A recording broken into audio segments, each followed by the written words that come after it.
The unsurpassed, penetrating and perfect truth is seldom met with, even in 100,000 myriad kalpas. Now we can see and hear it. We can remember and accept it. I vow to make the Buddha's truth one with myself. Homage to the Buddha, homage to the Dharma, homage to the Sangha.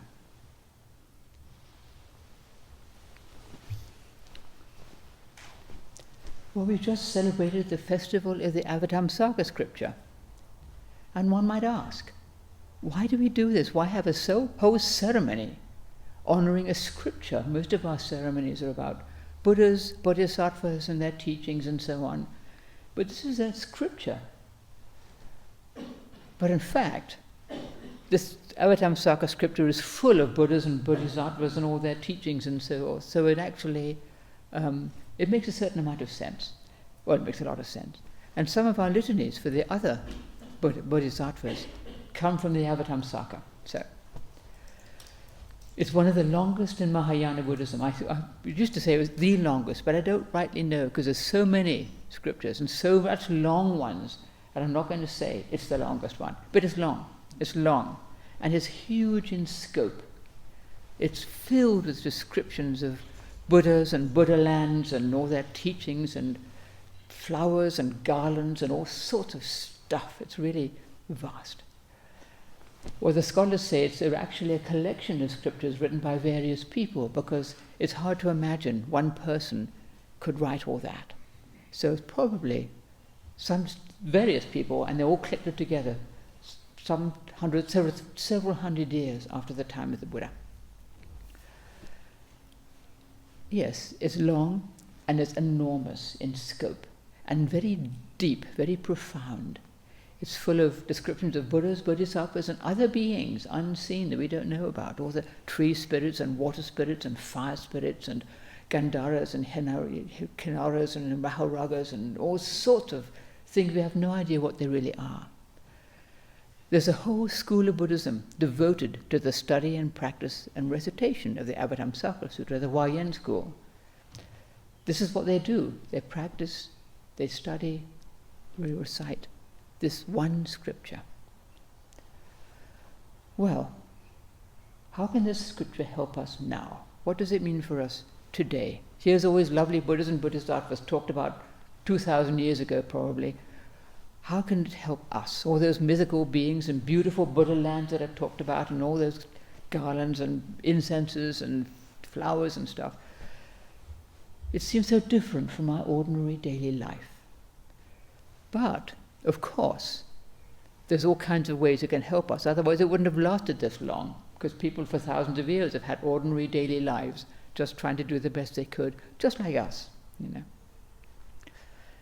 Well, one thing is, this scripture says there's a whole lot more going on than we can see or know. It's much bigger than we think.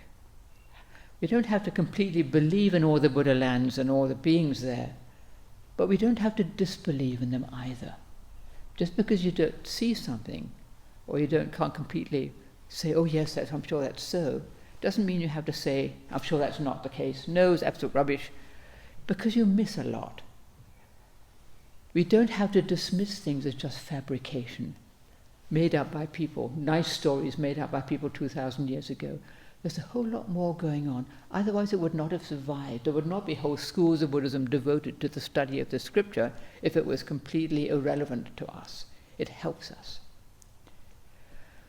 Well, nowadays there's this tendency, as we know, to dismiss anything that science can't prove as some kind of fabrication.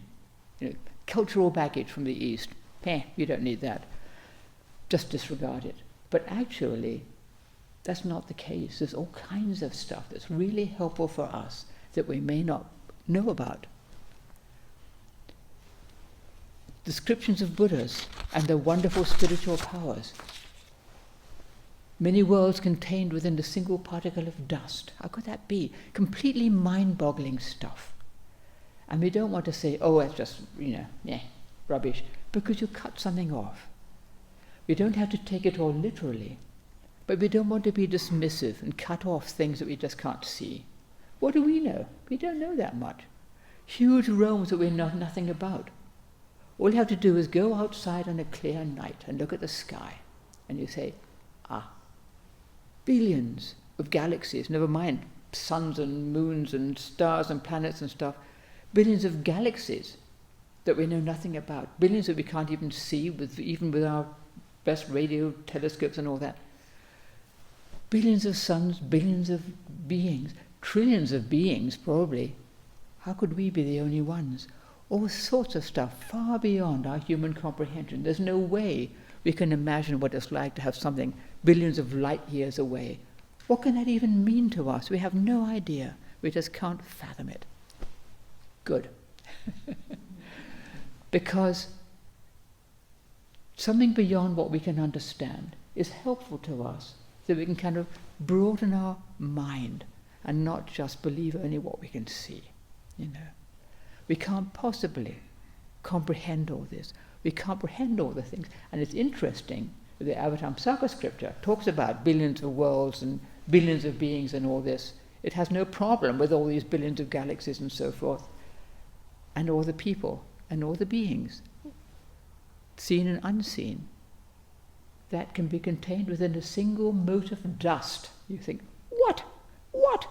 How could that be? Because we have no idea how things actually work. We have our own little view of time and space and all that, but it's all a whole lot bigger than we know. And then when somebody comes across something that seems to counteract that vision of time and space that we seem to have, their little view, people think, what? Going back in time, or being somewhere that they didn't think it could be, or who knows, all sorts of stuff goes on. And mostly we don't know about it. But that's fine. The teaching of the Avatamsaka is really profound and wide-ranging. Huge, different kinds of things. It talks about emptiness, it talks about form and not form, it talks about precepts and the paramitas, 10 of them, of course, because everything's in tens.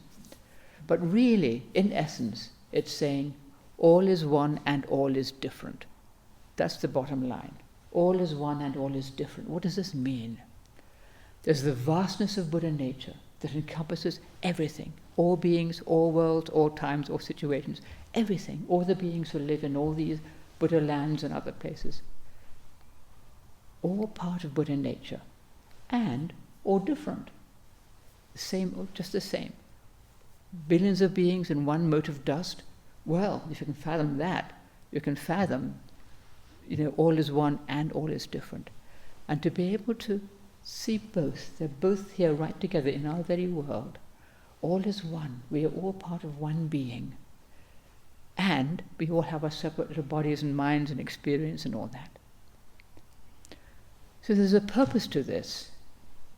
It helps to shake us loose from our little narrow views about life and time and all, and our tendency to disbelieve anything we can't see, our wish to keep things tidy and in our control. Okay, I can understand this Four Noble Truths. Well, yeah, maybe, yes, the precept, okay, I can get a hold on that, but Buddha lands beyond my imagining, and, it just widens our view.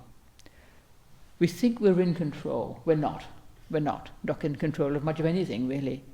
Living on this little planet, lost in space somewhere, in this little thin skin of life that's on the outside of it and boiling with heat inside. Our little fragile body, prone to sickness, old age, disease and death, accident, all the kinds of things, We just have a temporary, fragile life. And that's just as well. It's just as well. And to see the bigger picture, just for a moment, helps us to actually be at ease within that. Because this vast view is actually comforting. We don't have to just worry about me and my little life. There's Buddha nature, there's something vast that encompasses everything, everybody, all beings, all situations, all our miseries and all our joys and everything. Even those who behave in selfish ways and do untold harm, all of us, we're all part of Buddha nature. Nothing left outside it. We can't get away from it. There's nothing you can do about it. We're all part of Buddha nature. So it's really comforting to see this wider, deeper view, something within which We are all embraced. Furthermore, this Avatamsaka scripture, is full of practical teaching for us. It's not just about the lovely Buddha lands and stuff far away. It's how we can live our life in this present body, with our present situations, in this present world. How to train on the bodhisattva path. This is us, little bodhisattvas with a little b, bodhisattvas in training, working on becoming one with Buddha nature, on training for ourselves and other beings. That's what bodhisattvas do, to train both for ourselves and for other beings. Learning how to train ourselves in these daily, mundane, messy conditions of our lives, making a pig's ear of things, having a horrible time, not getting along with somebody, losing our job, all those kinds of things, taking care of our kids, is all embraced within that. And the practical teaching on how to deal with these things is right there in this enormous, vast scripture. If you look for it, it's full of these jewels. How to do the very best we can in this body, in this mind, with this mind and with this life. Well, as I said, the scripture is vast. Buddhism is vast. It's not just a self-help thing we can take out of the closet and use to make us feel a bit better about our life, and maybe behave in less harmful ways. People tend to think of it that way, like, just a little bit of Buddhism is nice, it's not comfortable, and I feel a bit better about myself, and I'm being a good person. But it's much bigger than that, much bigger than that. However limitless the Dharma may be, I vow to comprehend it completely. It's huge. It's as big as all the other bodhisattva vows, saving all beings. How can we possibly save all beings? How can we possibly completely understand the Dharma, realize the truth fully? It's beyond our present little comprehension. It's limitless. The teachings are limitless, and yet we can do our best with them. They seem to be very simple, actually, at first, like, all acceptance is the key that unlocks the gateless gate. Well, how simple could that be? Oh, just accept everything. Yes, great. Oh, you mean accept that? Accept that person I cannot stand, accept my dismal life, my health, my horrible failing body, not horrible failing body, my unhappy, painful failing body, my failing mind, all these things, to accept everything. All acceptance is the key that unlocks. Okay, I better learn to accept this. Yes, I better accept this person. Yes, to accept this situation that's really, really difficult. Yes, accepting everything. It seems so simple, but it's huge. Much bigger and deeper than we may think it is, Letting go, another thing. Seems like a simple thing. Oh, just let go. Right. Letting go of everything, letting go of what I think I am. The precepts, they're much more all-encompassing and much more profound than we might think. And part of our practice, a lot of our practice, is just going deeper with all these seemingly simple things, seeing as deeply as we can how deep, how far-ranging they are, how much that all-acceptance pervades our whole life, every thought, everything we do, everything we say, letting go, precept, all of these things. Meditation. Our meditation practice is much bigger than we think it is. Whether we think we're any good at it or whether we think we're completely hopeless. It's all right. Logan says, doesn't matter if your meditation is all upside down and backwards, it still works. And he says, even if all the Buddhas, which are as the immeasurable sands of the Ganges, were all together to exercise their spiritual strengths and attempt to gauge the meditation of a single person by means of their awakened Buddha wisdom, they would be unable to reach its boundaries, try as they might to fathom them. A single person, us, sitting on our seat, distracted and coming back, the meditation of that one being, us, for a few moments, is immeasurable, and even the Buddhas can't fathom it. How about that for a thought? It's so much bigger than we can imagine. So, you don't have to worry. We just do the very best we can with our present conditions and our present understanding, doing the best we can, while remembering that there's a whole lot more than we can know or see. It's always good to remember that. there's more to this than I think. There's more to this person than I think. I may think they're behaving poorly. What do I know? What do I know about them? I don't know what they've been through, The great compassion that embraces everybody, everything, Buddha nature, nothing left out, no judgment, no critical mind, nothing too horrible to be included. Everything is included. It's just we who judge things and cut them up and, that's not acceptable, Buddha nature doesn't do that. All is one, and all is different. We're all different. We all have our own mistakes and our failings and our good points. And we're all embraced within that one great matter. Reverend Master Jiyu gave us the big thing, Buddhism with a big B, as I often call it. It's not just to help us feel better and more comfortable in our world of samsara. It's to help us to see beyond our mundane life, our little world, to see beyond our little worries and concerns, while still dwelling in this ordinary world, to see beyond that. All is one and all is different. We still have to deal with our life. We still have to do the laundry. We still have to deal with people we have difficulty with. And to live wholeheartedly in this world, to do our very best with this life, while still remembering the most important thing, that it all takes place within Buddha nature. The all is one. To remember that and come back to it, so we don't cling on so much to my little problem. This is just awful.